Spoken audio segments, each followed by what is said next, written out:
Halo semuanya, selamat datang di video kami. Hari ini kita bahas topik yang penting dan wajib kalian pahami kalau mau ngerti hukum pidana, yaitu unsur-unsur pembentuk tindak pidana. Kenalin dulu, saya Ahsa, dan bareng aku ada Dilia sama Naila. Kita bagi materinya supaya gampang diikutin. Hal penting yang harus kalian tahu dari awal, tidak semua perbuatan otomatis jadi tindak pidana. Hukum pidana kita sekarang, khususnya Undang-Undang Nomor 1 Tahun 2023 tentang KUHP Nasional, mensyaratkan terpenuhinya unsur-unsur tertentu sebelum seseorang bisa dipidana. Yuk kita mulai pembahasannya. Sebelum masuk ke unsur-unsurnya, kita mulai dari pertanyaan dasar terlebih dahulu. Kita mulai dari apa itu tindak pidana. Secara sederhana, tindak pidana adalah perbuatan yang dilarang oleh undang-undang dan diancam dengan sanksi pidana. Dalam hukum pidana modern, termasuk KUHP nasional, kita kenal dua ajaran besar. Pertama, ajaran monoteis, tindak pidana dan kesalahan dilihat sebagai satu kesatuan. Kedua, ajaran dualistis, tindakan pidana dan pertanggungjawaban pidana itu dipisahkan. Undang-Undang Nomor 1 Tahun 2023 menganut keseimbangan antara faktor objektif yaitu perbuatan lahiriah dan faktor subjektif yaitu batin atau sikap batin perilaku. Nah, itulah beberapa unsur tindak pidana dibagi menjadi dua, objektif dan subjektif. Kita mulai dari unsur objektif terlebih dahulu. Ini yang bisa kita lihat dan buktikan dari luar melalui alat bukti fisik. Menurut Lamintang, unsur objektif terdiri dari 3 komponen. Pertama perbuatan, kedua akibat, dan ketiga keadaan. Komponen pertama dan paling mendasar adalah perbuatan. Dalam bahasa Belandanya disebut hedraging atau, ini teksnya, merupakan prinsip dasar hukum pidana cogitationis penuma nemo patitur. Tidak ada yang dihukum hanya karena pikiran jahat. Jadi harus ada perbuatan nyata yang dilakukan. Perbuatan ini bisa berupa tindakan aktif yang kita sebut delik komisionis, misalnya mengambil barang dalam pencurian, atau bisa juga berupa tindakan pasif yaitu delik omisionis, misalnya tidak melapor dalam situasi yang diwajibkan oleh undang-undang. Intinya, tanpa perbuatan tidak ada tindak pidana. Hukum pidana tidak bisa beroperasi tanpa adanya wujud nyata dari suatu kehendak. Unsur kedua adalah akibat. Ini hanya ada pada delik material, artinya harus ada hasil nyata dari perbuatan itu. Contoh klasiknya dalam kasus pembunuhan. Akibatnya harus berupa hilangnya nyawa orang lain. Kalau tidak ada yang meninggal, perbuatannya belum bisa dikategorikan pembunuhan, melainkan masuk ke kategori percobaan pembunuhan. Nah, antara perbuatan dan akibat itu harus ada hubungan sebab akibat yang biasa disebut dengan kausalitas. Unsur ini sangat penting di pengadilan. Jaksa harus membuktikan bahwa akibat itu memang disebabkan oleh perbuatan pelaku, bukan oleh faktor lain yang tidak terduga. Ada dua teori kausalitas yang sering dipakai. Conditio sine qua non, yakni tanpa perbuatan itu akibat tidak akan terjadi. Sedangkan teori relevansi melihat seberapa relevan perbuatan itu sebagai penyebab nyata dari akibat. Hai, aku Delia. Sekarang aku lanjutin komponen ketiga dari unsur objektif, terus kita langsung aplikasiin ke kasus nyatanya. Jadi komponen ketiga itu adalah keadaan dalam bahasa Belanda yang disebut omstandigheden.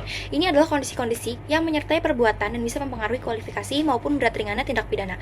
Ada 3 jenis keadaan. Yang pertama, keadaan waktu dan tempat, misalnya di malam hari atau di tempat umum.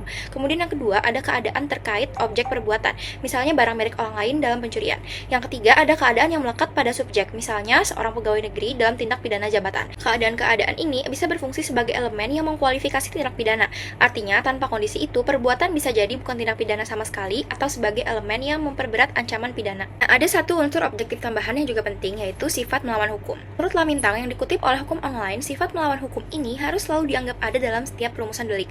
Meskipun tidak selalu disebutkan secara eksplisit oleh pembentuk undang-undang, kalau unsur ini tidak terbukti di pengadilan, hakim harus menjatuhkan putusan atau pembebasan. Nah, ini tuh penting karena ada perbuatan yang secara kasat mata tampak melanggar hukum, tapi ternyata dilakukan berdasarkan izin atau alasan yang membenarkan, misalnya seorang dokter yang sedang melakukan operasi. Jadi, biar makin konkret, kita pakai contoh kasus dari buku Bapak Ahmad Syaufi tentang hukum pidana. Ada seorang yang bisa kita sebut saja namanya Budi. Budi ini mengendarai mobil dengan kecepatan tinggi di kawasan sekolah dan menabrak seorang anak hingga meninggal dunia. Nah, sekarang kita akan bedah satu persatu unsur objektifnya. Kalau kita lihat tabelnya, semua unsur objektif itu tampak terpenuhi. Ada perbuatan nyata, yaitu Budi mengebut, ada akibat nyata, yaitu anak yang meninggal dunia, kemudian ada keadaan yang memperberatkan, yaitu di kawasan sekolah. Nah, kemudian ada kausalitas yang jelas, yaitu tindakan mengebut langsung yang menyebabkan tabrakan dan kematian. Nah, tapi tunggu dulu, terpenuhinya unsur objektif itu bukan berarti Budi langsung bisa dipidana.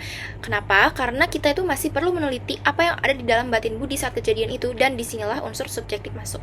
Aku Naila yang bakal bahas bagian paling dalam dari tindak pidana, yaitu unsur subjektif.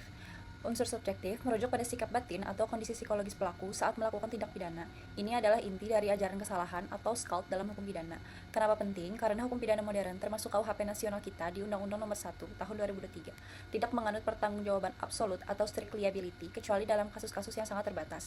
Artinya, seseorang tidak bisa begitu saja dipidana hanya karena ada akibat buruk dari perbuatannya, tanpa diteliti dulu apa yang ada di pikirannya. Jadi ada dua bentuk kesalahan utama, yaitu dolus dan culpa. Bentuk pertama itu dolus alias kesengajaan, dalam bahasa Belanda disebut opzet. Pelaku disebut bertindak dengan dolus kalau ia willens dan wetens, artinya menghendaki dan mengetahui perbuatan beserta akibatnya. Dalam kasus Budi tadi, kalau misalnya Budi sengaja mengebut karena dendam dan memang berniat menabrak anak itu namanya dolus. Tapi ada varian yang lebih halus, dolus eventualis. Ini terjadi ketika pelaku tidak langsung berniat, tapi ia sadar ada resiko korban dan ia acuh atau masa bodoh dengan kemungkinan itu. Contohnya, Budi tahu kawasan sekolah berbahaya tapi tetap mengebut sambil masa bodoh. Itu masih bisa dikategorikan dolus karena ada unsur keacuhan terhadap resiko yang jelas. Bentuk kedua itu ada culpa alias kelalaian. Pelaku tidak berniat sama sekali, tapi dia kurang berhati-hati atau tidak menduga resiko yang seharusnya bisa diprediksi. Dalam kasus Budi, kalau dia tidak punya niat menabrak, tidak acuh juga, tapi sebagai pengemudi, ia seharusnya tahu bahwa ngebut di kawasan sekolah itu berbahaya. Itu culpa. Ini masuk kategori tindak pidana karena kelalaian yang menyebabkan kematian. Tapi kalau ternyata rem mobilnya belum mendadak tanpa ada kelalaian Budi sebelumnya, maka unsur subjektif kesalahan bisa jadi tidak terpenuhi dan Budi mungkin bebas dari tuntutan pidana. Selain dolus dan culpa, beberapa delik mensyaratkan unsur subjektif yang lebih spesifik. Yang pertama itu mark atau maksud khusus, contohnya pencurian. Tidak cukup hanya mengambil barang orang lain, harus ada maksud untuk memiliki barang itu secara melawan hukum. Kalau niatnya beda, misalnya mengambil untuk dipinjam sementara, belum tentu bisa dikualifikasikan sebagai pencurian. Yang kedua, itu ada rencana terlebih dahulu. Ini adalah unsur yang membedakan pembunuhan biasa dari pembunuhan berencana. Dalam Undang-Undang Nomor 1 Tahun 2003, pembunuhan berencana diatur dalam pasal 459. Unsur rencana ini mensyaratkan bahwa pelaku sudah memutuskan kehendaknya dalam suasana tenang, ada waktu yang cukup untuk berpikir ulang, dan ia tetap melaksanakannya. Menariknya, KUHP Nasional UU Nomor 1 Tahun 2023 membawa pembaharuan penting.